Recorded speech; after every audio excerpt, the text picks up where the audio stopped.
పత్రికలలో లడ్డు నాణ్యత లేదు అనే విషయమే చాలా విషయాలు పేపర్లో వస్తున్నాయి.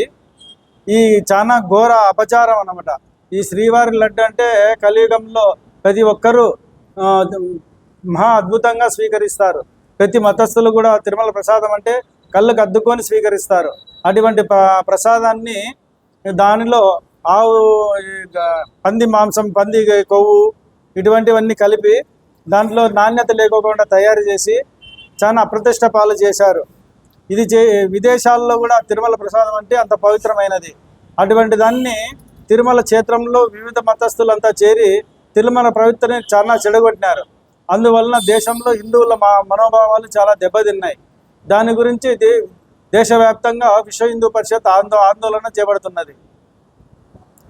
ఈరోజు ఈ విశ్వ హిందూ పరిషత్ పత్రికా సమావేశంలో ఈ లడ్డు మామూలుగా బజార్లో దొరికేది 1667 రూపాయలు నెయ్యి. ఆ నెయ్యి కొనుక్కొని వేయకుండా ఆఫ్టర్ ఆల్ 320 రూపాయలకు నెయ్యి కొని దాంట్లో వేస్తున్నట్లు రికార్డెడ్గా ఉంది. యాక్చువల్గా వాళ్ళే చెప్పినారు 320కి మేము కొంటున్నాము అని. ప్రతి పత్రికలోనూ వస్తుంది ఇదే రేటు కొన్నట్టు. కావున అక్కడ జరిగిన అక్రమాల గురించి, అక్కడ ఎవరెవరు బాధ్యతలో ఇవన్నీ టెండర్ పాడి తక్కువ రేటుకి ఇచ్చినారో వాళ్ళనందరినీ శిక్షించవలసిందిగా హిందువులు కోరుతున్నారు. జై శ్రీరామ్.